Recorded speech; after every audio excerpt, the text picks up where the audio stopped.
Hi everyone, welcome back to my channel. My name is Tess Waltenberg, for those of you who don't know me yet, and on this channel I will share a lot of ideas on how to live a slower, more sustainable life. And today I'm going to show you how to make this really nice avocado dyed dress. And of course you can use pretty much any dress you want. It should be natural materials though, because it needs to be able to adapt to the color. So this is dyed twice. First with avocado seed dye and then with avocado seed and avocado peel dye. So I will show you how I've done it. This dress is thrifted and I got it for around 100 Swedish crowns, which is approximately around 10 bucks. And I really like it, I like the pattern, but I'm not that much for white dresses, both because it's not that practical and also because I feel like it's quite boring.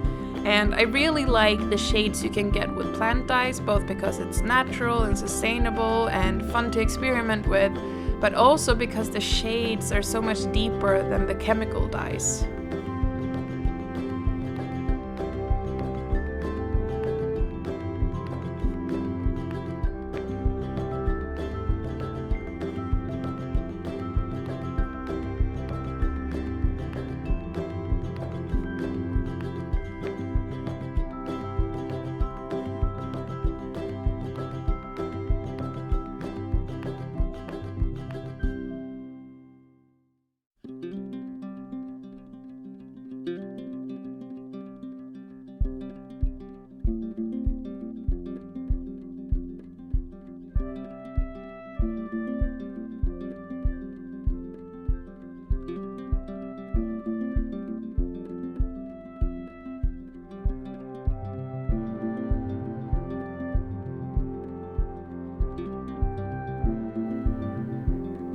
I really like to experiment with different plant dyes.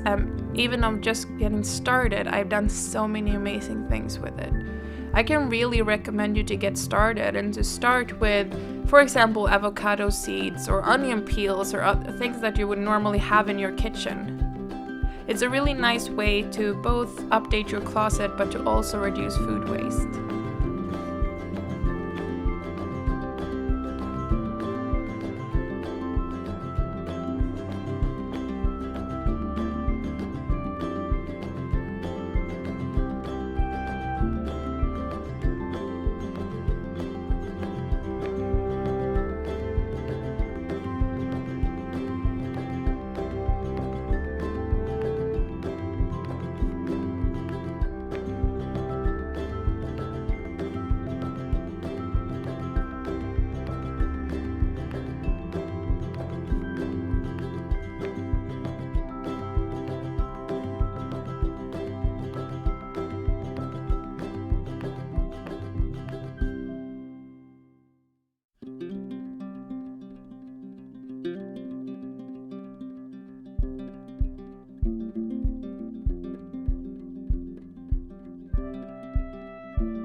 To extract the dye from the avocado seeds, I boil them and then I let them simmer on a low temperature for around an hour. After that, I turn off the heat and then I do the same process once more.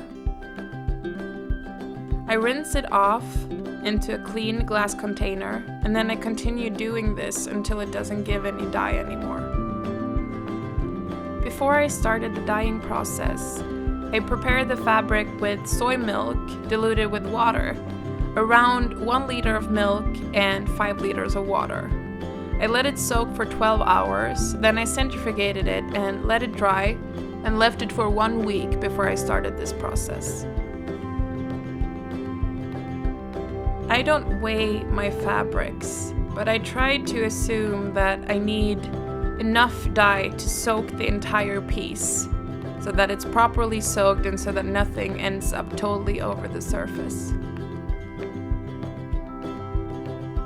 To make this dress, I used 12 seeds and the peels from 6 avocados. I'm still experimenting with how to do this in the best way, but right now I am heating the dye up, putting in the fabric and leaving it there for around 24 hours.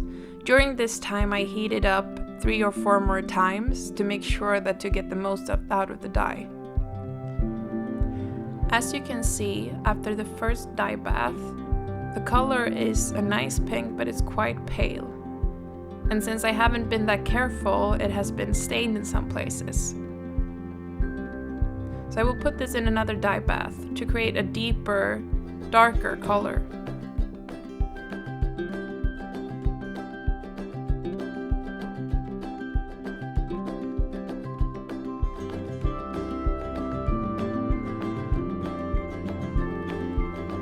Now it's all done and I'm really satisfied with the results. I like the color from Avocados because it's quite an edgy pink. It works well with denim, it works well with black. And I feel like it's quite versatile if you compare it to other pink shades. If you like what I do, please subscribe to my channel. Let me know in a comment down below what you think or if you have any other ideas on what you want to see here. And make sure to follow my Instagram, tess.waltenberg. I hope to see you around. Have a nice week. For those of you who want to learn more, I can warmly recommend Rebecca Desna's book. She also has a webpage and an Instagram where she shares a lot of ideas and results from her plant dye projects.